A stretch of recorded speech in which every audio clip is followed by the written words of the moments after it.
बिस्मिल्लाहिर्रहमानिर्रहीम अस्सलाम वालेकुम। की हाल चाल सब दा ठीक है, खैरियत नाल हो।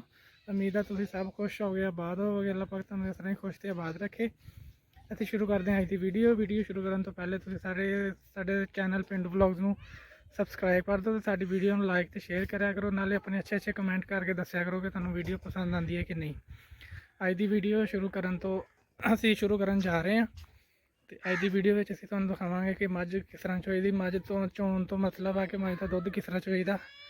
ਤੇ ਸਾਡੇ ਪੰਜਾਬੀ ਲੋਕ ਕਹਿੰਦੇ ਹੁੰਦੇ ਆ ਕਿ ਧਾਰ ਚੋਈਦੀ। ਤੇ ਮੈਂ ਧਾਰ ਚੋਣੀ ਇਸ ਕਰਕੇ ਨਹੀਂ ਗਈ ਕਿ ਸ਼ਾਇਦ ਤੁਹਾਨੂੰ ਸਮਝ ਨਾ ਆਏ। ਤੇ ਮੈਂ ਹੁਣ ਪਹੁੰਚ ਆਇਆ ਇੱਥੇ ਤੇ ਇਹ ਖੜਾ ਛੋਟੂ ਨੂੰ ਬਾਲਟੀ ਦੇਖ ਕੇ ਹੀ ਪਤਾ ਚੱਲ ਗਿਆ, ਦੇਖੋ ਤੁਸੀਂ। ਤੇ ਹੁਣ ਇਹਨੂੰ ਮੈਂ ਛੱਡਦਾ ਹੈ ਜਾ ਕੇ ਆਪਣੇ ਹਿੱਸੇ ਦਾ ਦੁੱਧ ਪੀ ਲੇ ਤੇ ਫਿਰ ਆਪਾਂ ਤੁਹਾਨੂੰ ਦਿਖਾਵਾਂਗੇ ਆਪਣਾ ਜਦੋਂ ਆਪਾਂ ਆਪਣਾ ਹਿੱਸਾ ਚੋਵਾਂਗੇ ਮੱਝ ਦੇ ਕੋਲੋਂ। ਚਲੋ ਜੀ ਹੁਣ ਛੋਟੂ ਨੂੰ ਖੋਲਦੇ ਹਾਂ ਤੇ ਛੋਟੂ ਜਾ ਕੇ ਦੁੱਧ ਪੀਏਗਾ। ਹਾਂਜੀ ਤੁਸੀਂ ਦੇਖੋ ਛੋਟੂ ਸਾਹਿਬ ਗਏ, ਮਾਸ਼ਾਅੱਲਾ। ਦੇਖਿਆ कैसी स्पीड ਨਾਲ ਜਾ ਕੇ ਸ਼ੁਰੂ ਹੋ ਗਿਆ। ਪਹਿਲਾਂ ਅੱਧਾ ਹਿੱਸਾ ਇਹਨੂੰ ਪਿਲਾਵਾਂਗੇ, ਇਹ ਆਪਣਾ ਹਿੱਸਾ ਪੀ ਲੇਗਾ ਤੇ ਫਿਰ ਅਸੀਂ ਇਹਨੂੰ ਫਿਰ ਆਪਣੀ ਇਹਦੀ ਜਗ੍ਹਾ ਤੇ ਜਾ ਕੇ ਬੰਨ੍ਹ ਦੇਵਾਂਗੇ ਤੇ ਫਿਰ ਅਸੀਂ ਆਪਣਾ ਹਿੱਸਾ ਮੱਝ ਕੋਲੋਂ ਲੈ ਲਵਾਂਗੇ। ਚਲੋ ਜੀ ਹੁਣ ਤੁਸੀਂ ਦੇਖੋ ਤੇ ਮੈਂ ਆਪਣਾ ਕੰਮ ਕਰਦਾ।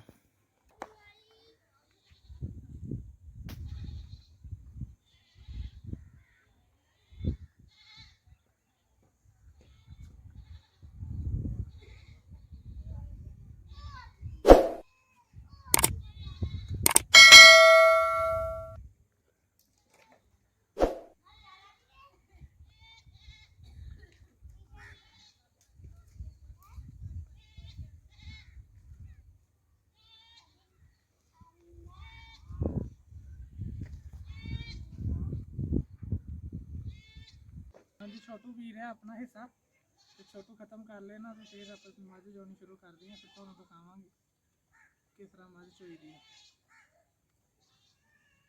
ਚਲੋ ਸ਼ਾਬਾਸ਼।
ਛੋਟੂ ਜਲਦੀ ਜਲਦੀ ਪੀ ਰਿਹਾ।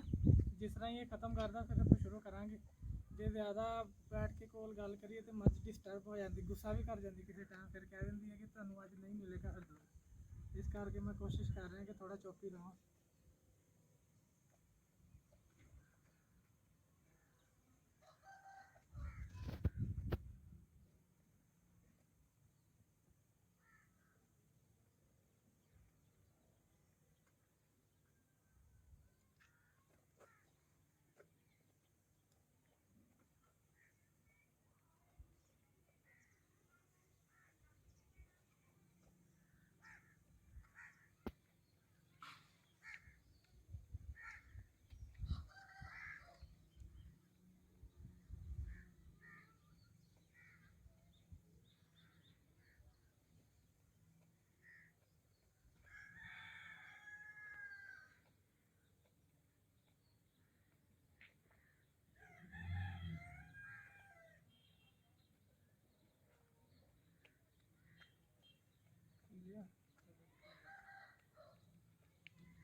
ਚਲੋ ਜੀ ਤੁਸੀਂ ਦੇਖ ਲਓ ਕਿ ਛੋਟੂ ਨੇ ਆਪਣਾ ਹਿੱਸਾ ਪੀ ਲਿਆ ਤੇ ਹੁਣ ਇਹਨੂੰ ਇਹਦੀ ਜਗ੍ਹਾ ਤੇ ਬੰਨ੍ਹ।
जी माशाल्लाह तुसीं देख रहे हैं ताज़ा ते साफ सुथरा। तो इंशाल्लाह हम जो पूरा होंदा फिर तुहानूं दिखाने हैं। देखने नूं लगदा काफ़ी आसान काम है, लेकिन हत्थों का काफ़ी जोर लगता तो काफ़ी मुश्किल काम है। पहले पहले मैनू भी बहुत मुश्किल हुई, लेकिन हुण आसानी नाल हो जाता। हले भी थोड़े थोड़े हत्थ थक जाते मेरे। ये वास्ते तुहाडे यानी कि हत्थों काफ़ी अच्छी ताकत होनी चाहिए है। बाकी गल प्रैक्टिस भी होंदी है, प्रैक्टिस हो जाए तो बंदे थकावट आपी हट जाती।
जी माशाल्लाह करीब काम खत्म होने वाला है।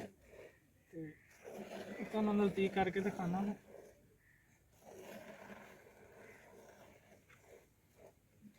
ज़्यादा हिस्सा छोटू नूं पिला दी ना, ताकि छोटू की सेहत अच्छी रहे। इस करके अद्धा हिस्सा, अद्धे तो भी घट हिस्सा फिर आप मिलता। बाकी जो अल्लाह ताला देंदा बेहतर देंदा, अल्लाह पाक इहदे च बरकत पांदा।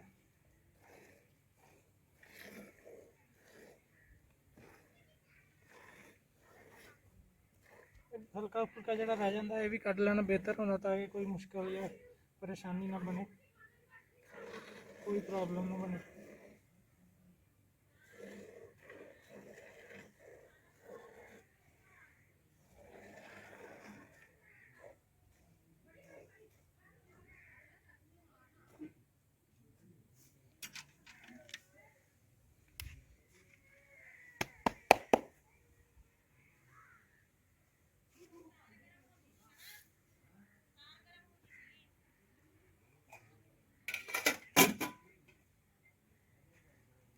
जी अल्हम्दुलिल्लाह दुध चौ हो गया। तो ये पट्ठे थोड़े जे मैं सही करदा, तो छोटू नूं बन्नदे हैं इहदी माँ दे कोल, ताकि वह भी ये रल के पट्ठे खा सके, तो नाले थोड़ा बहुत लाड कर सके। लाडियाँ बहुत करदा है खड़ा। इनू हुण बन्नदे हैं इहदी माँ दे कोल, लाडियाँ लूडियाँ कर ले। चल आ जा आ जा आ जा आ जा।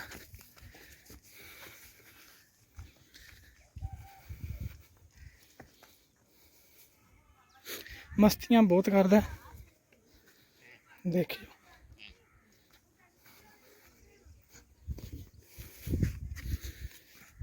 लो जी माशाल्लाह खड़ा हो गया अपनी माँ दे कोल, ते हुण ते हल्का फुल्का खान भी लग गया इहदे नाल। ए देखो हल्के फुल्के ना हुण खान लग गया माशाल्लाह। लिए असी वीडियो अज दी इत्थे ख़त्म करते हैं। तो उम्मीद करते हैं कि तुहानूं अज की वीडियो पसंद आई होएगी। इंशाअल्लाह असी अगली वीडियो के नाल तुहाडे कोल हाज़र होवांगे। तो अगली वीडियो तक सानूं दो इजाज़त। अल्लाह ने के बान, अल्लाह हाफिज़। तुसीं अपना बहुत ख्याल रखियो।